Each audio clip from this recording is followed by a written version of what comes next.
Now, Dr. Yemi Ogunbiyi is arguably one of Africa's most widely celebrated political, academic, and cultural commentators whose career as an influential media personality has won admirers far beyond his native Nigeria. His latest work, a memoir titled The Road Never Forgets, draws deeply on his extraordinary life experience. Born to a Yoruba father and an Igbo mother, and growing up as he did in a Hausa Fulani-dominated environment in Kano, northwest Nigeria. The book captures the richness of his life and a career that took a dizzying variety of forms. As a major scholar, a media executive, an entrepreneur, a public servant, and a powerful presence in Nigerian, African, and world political history. It's also an eloquently lucid profile of a Nigeria that was and could have been, a sort of paradise lost. Read the book and marvel at its pulsing wit and energy, its didactic, almost sardonic humor, and how Dr. Ogunbiyi not only honed his mastery of the craft of journalism, but also came to master and speak Yoruba, Igbo, and Hausa fluently.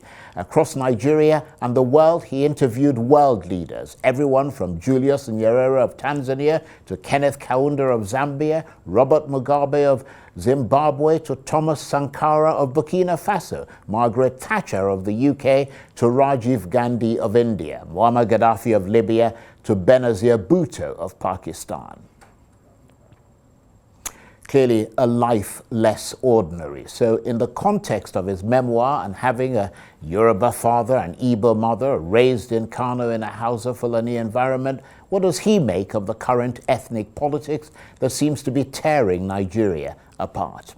Well, for more on this, I'm suitably delighted to say that I'm joined now from our studios in Lagos by the author of The Road Never Forgets, Dr. Yemi Ogunbiyi. Thank you very much indeed for joining us. We've been trying to get you into the studio for some time now, so it's brilliant that you finally joined us. And you've written with extraordinary honesty and frankness about your life. I mean, how easy or difficult was it writing about your life and those of other people, many of them famous, with such candor? First, Charles, thank you for having me. It's an honor to be here. The thing to start by saying is that this is a book that is also about self-identity. And self-identity is a very complex human phenomenon. I do not mean the fact that I was born in Kano and my mother was Igbo and my father was Yoruba, but self-identity is far more complex than that. And I refer to, and I say this in the book, I refer to Erik Erikson's definition of self-identity as very intuitive, subtle, intuitive cultural underpinnings that define who we are as a person. And so it's more complex. Let me dramatize it slightly for you by referring to my birth. When I was 6 years old in Sabongari in Kano, at Christmas time, we used to go around homes of persons who would dance, sing Igbo masquerade songs, who would be given, to use a more common parlance, who would be sprayed with some money. And some of those who took part in those songs were not persons who were Igbos. If you don't believe me, ask Victor Ombu, former Chief of Air Staff, Naval Staff. Ask my friend like Imai Kazabo. We will go around homes singing Igbo masquerade songs. I don't know if you speak Igbo, Charles, but we will sing songs like Onye Sike Chanuzo, Makomawanye Igbo Namado, Onye Ogbulo Naniyi, Oyo Yo Yo Yo. Mbasenkwanya na go balungba imago diva. Aguji bulung kwachung kwatono fia. Odo kweno iya imago diva. We sang those songs as kids. And I did that between the ages of 6 and maybe 9. When I was 10, I was taken to see my grandmother in a place called Ipara, my father's ancestral home where he was born. And my grandmother, who had never seen me, was ecstatic with joy. She put me on her laps and she started singing my Oriki. Now, Oriki is a praise song, partly evocation, partly prayer, partly what I call a cultural hype that makes you feel very good. And it refers to certain totemic symbols in your family, which is unique to you. So my grandmother begins to sing this Oriki, puts me on her lap. And remember at that time, I didn't speak one word of Yoruba. And she started singing Omo Ogun, Omo Akebioro, Omo Balogo Dodondawa, Omo Abokun Loko Biribiri, Omo Oketa Legun, Ajeningbeni Debe, Omo Agbade Ogun, Tonpali Aro, Omo Pasheda, Ara Makun. She went on, and I didn't understand what she was saying. One bit of it I didn't understand. Now, fast forward to 40 years after that. That same boy who was born in Samungari in Kano, to an Igbo mother, Yoruba father, comes back to Ikpara, becomes Balogun of Ikpara, becomes Aremo Akaribo, and takes a title from Ile-Ife. And so this story I told here, Charles, is a story of cultural inclusiveness. It tells my own life, and it's not unique. I mean, we have today a proud son of an Igbo mother who is governor of Osun State. It's not unique, it's just different. And I thought I should tell that story of cultural inclusiveness. Hopefully, people are going to read this and learn from where we were, how things were in this country, and how, in fact, they should be. We just suddenly have lost our way. That's why I wrote this book. And what I've done here is to take snapshots of that life, taking over time.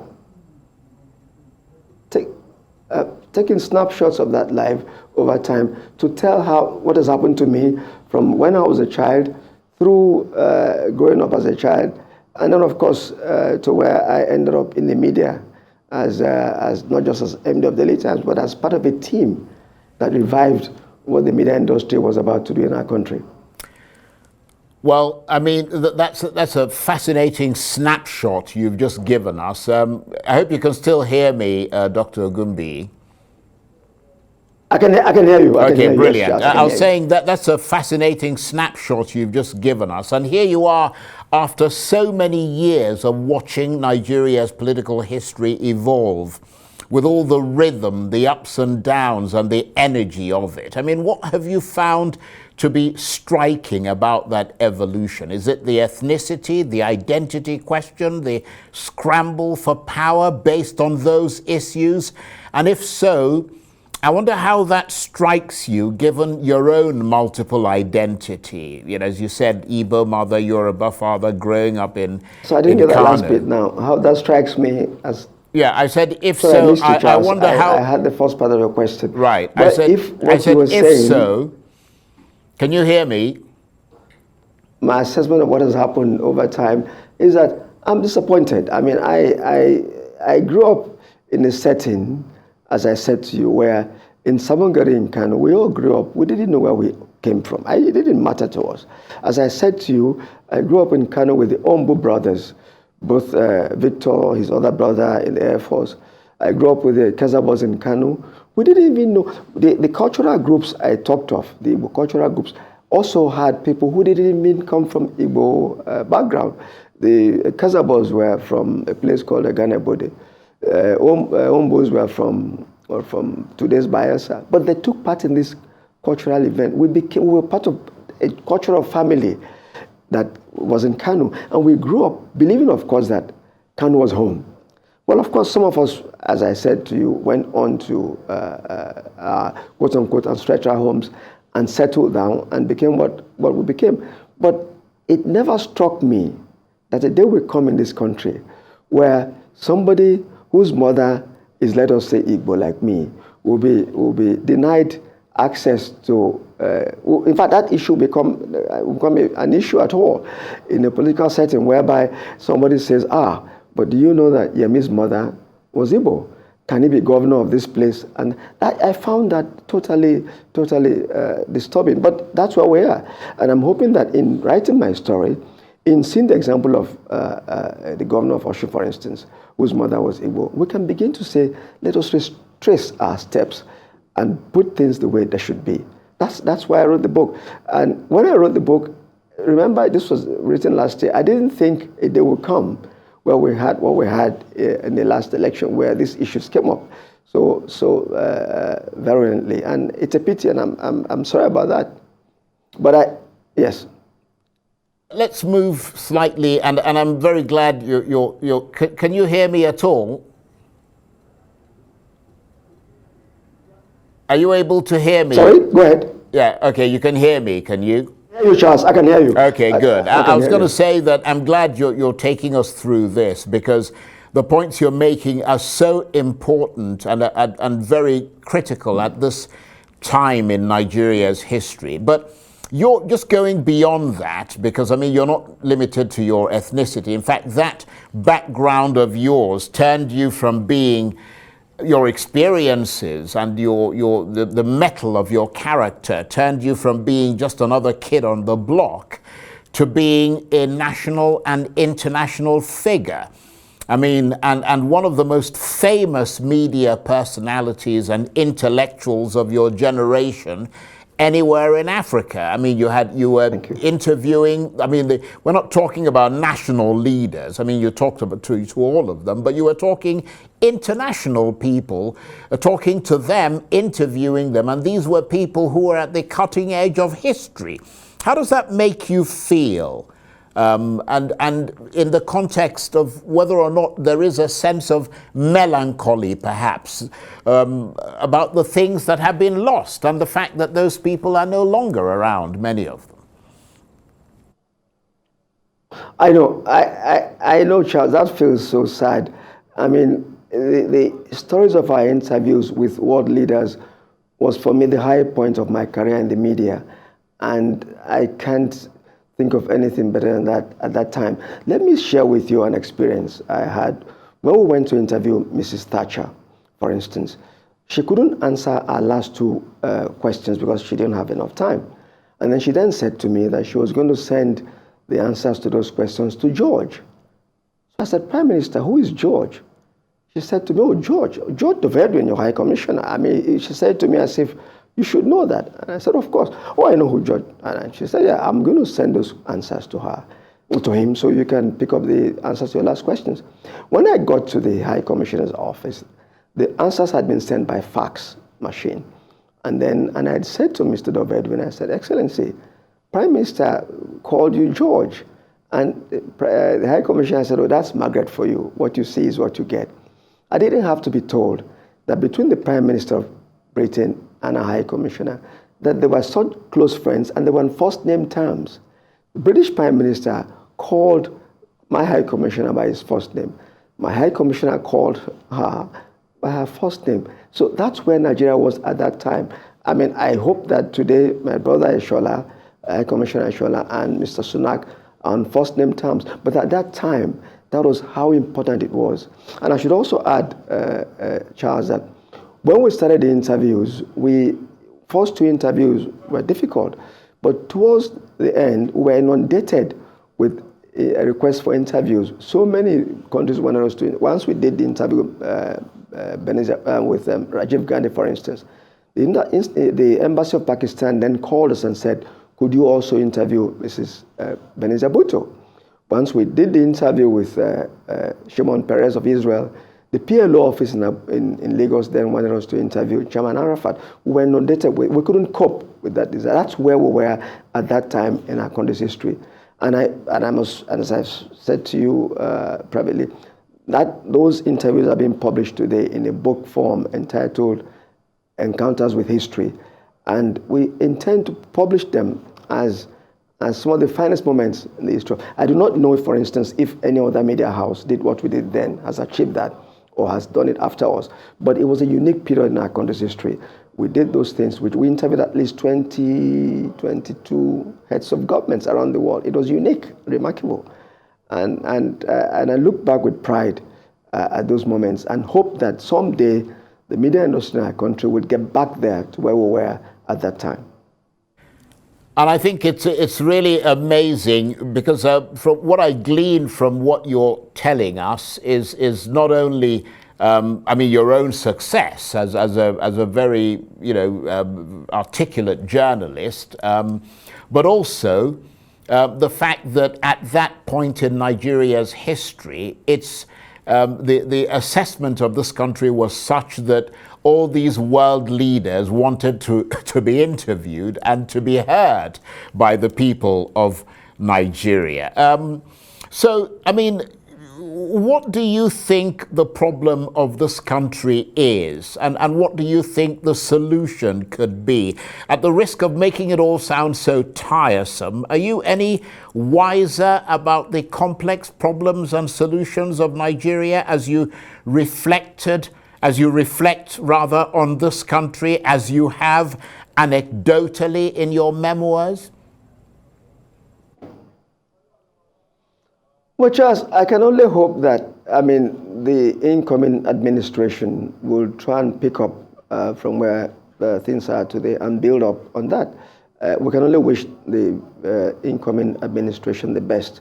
I happen to know incoming President Bola Tinubu fairly well, and I hope that he can do it. He has our prayers and our best wishes to do it. There's so much to be done here, and having been governor of Lagos State himself, I think he knows what to do. And I know that he, as governor, had picked a very good team when he ran the office of governor in Lagos State for 8 years. He had a good team. My prayer and hope is that he will pick also a good team to assist him in the business of moving our country forward. The country has to move forward. Come on. There's so much that can be done that hasn't been done. So much has been left undone. I can only hope and pray that incoming President Bola Tinubu will get us there.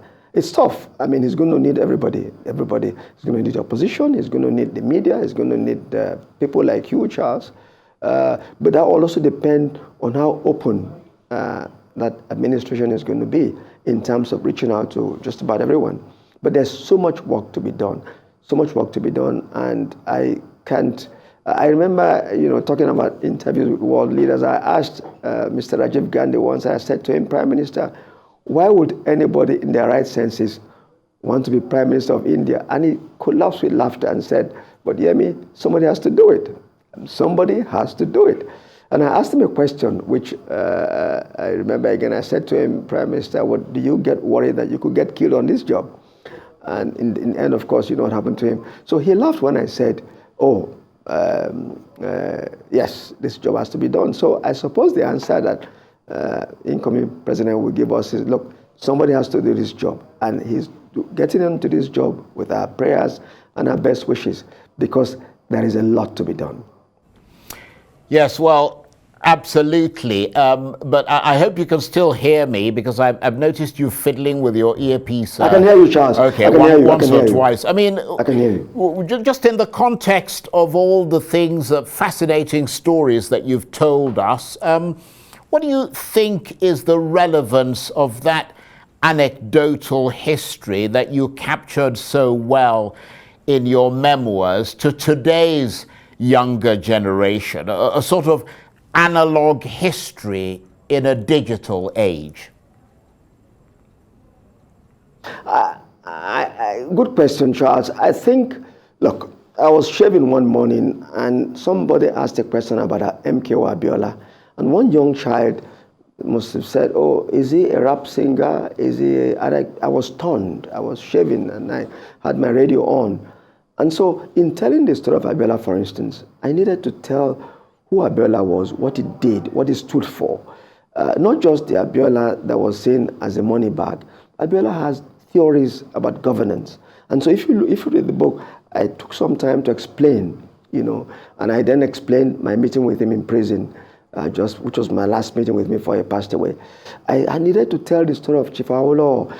One of my best interviews was with the old man himself. He was amazing. He just was amazing.